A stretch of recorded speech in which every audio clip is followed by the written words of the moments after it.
In this slideshow, we're going over Vygotsky's contributions to teaching and learning. His theories include social constructivism and ZPD, which is the zone of proximal development. This is by Candace Johnston for Mr. Lolling's class. Included in this slide are just a few of Vygotsky's theories.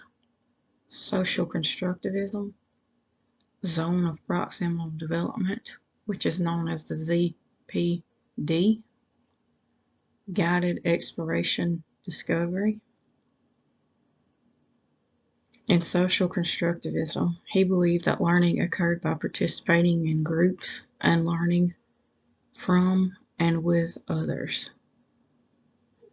In the zone of proximal development, he said solving problems with help was easier and scaffolding was the key to the ZPD. Guided exploration discovery was needed for the best education in his eyes. Vygotsky also believed that social interaction came before development. He said that consciousness was the end result of social behavior. What is modeled is what is learned in his eyes.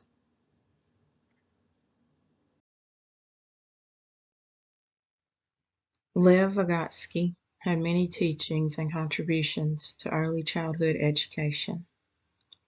He contributed so much to child development and education. He gave people a new set of glasses to wear with his understanding behind them. Vygotsky is best known for his sociocultural theory.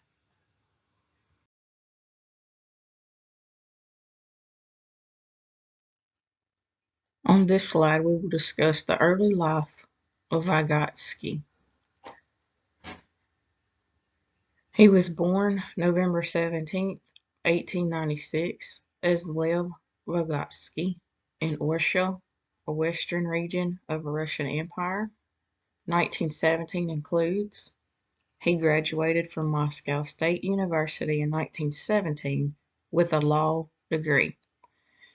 The 1919s included that Bolsheviks captured the city, and he became an active member in social transformation and became one of the prominent representatives of Bolsheviks government in Gamel. In 1924, he attended the Institute of Psychology in Moscow. 1925 includes this was the year he completed his dissertation on psychology of art, but was awarded his degree in absentia because he was incapacitated for a year due to an acute tuberculosis relapse.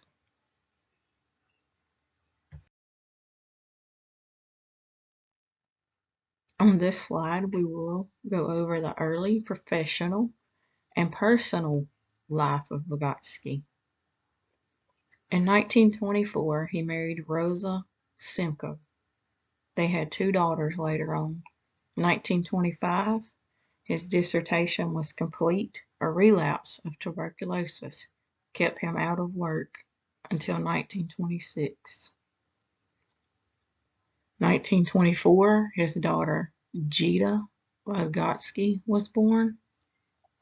1930, his second daughter Asaya Vygotsky was born. From 1932 to 1934, he was working on the psychological theory of consciousness when he passed at the early age of 37 years old. Little did he know that would be the last project that he worked on.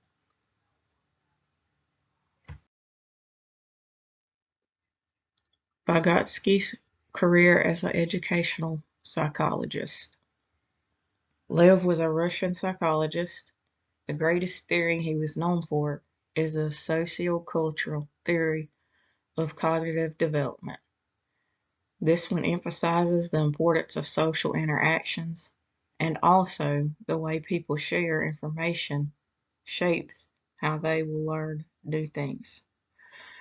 The relationship with the teacher matters as well as the relationships with their peers. He also created 3 stages of speech and language development: external speech, egocentric speech, and inner speech. He is famous for the zone of proximal development, ZPD, that needs the support of more knowledgeable other MKO.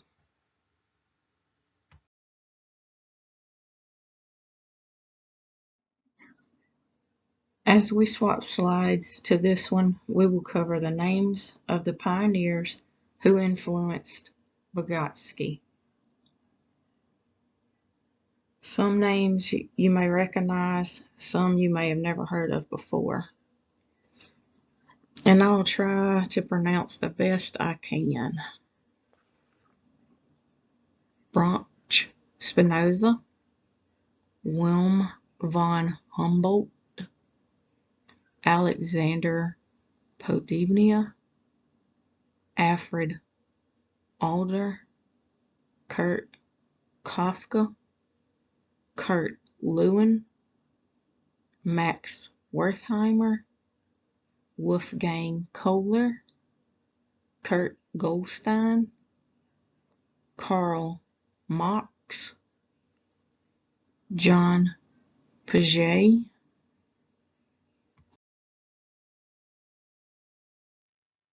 On this slide, we will discuss the last years of Vygotsky, the late life and death of Vygotsky.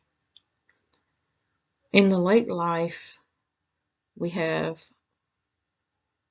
4 facts. He was best known for cultural historical psychology. He did the zone of proximal development, the ZPD, interpersonal communication, and a fun fact was he also wrote and published 6 books on psychology in over a 10-year span.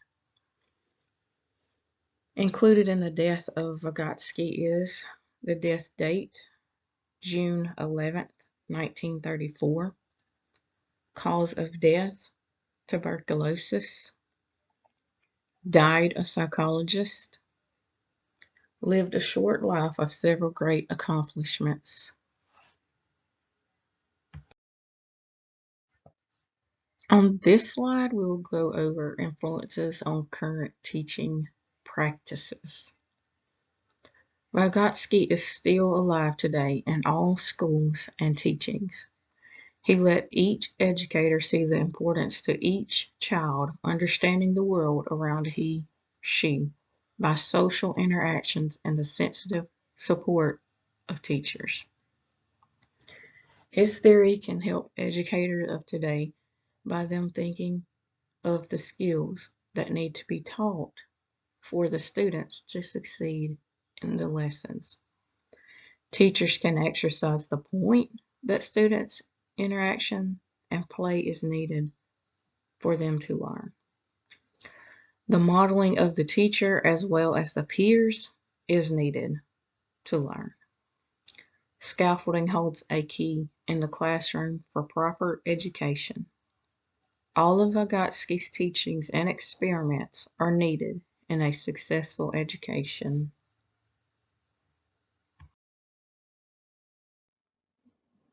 As we swap sides, you will see a picture of Lev Vygotsky, and these are just some thoughts that I put together for the slide. Vygotsky will always be a part of education in our past and future. He made a lasting legacy for the education process. There are teachers who have used his skills and scholars who have fought to say that he is wrong. But one thing is certain, he is here to stay. To say the least, Lev Vygotsky was an amazing psychologist who left a whole new way of thinking to educators of all kinds. He left a legacy for all to follow.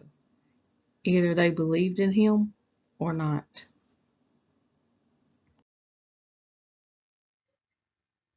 This last slide will include the resources, so where I found the information that I went over for this project.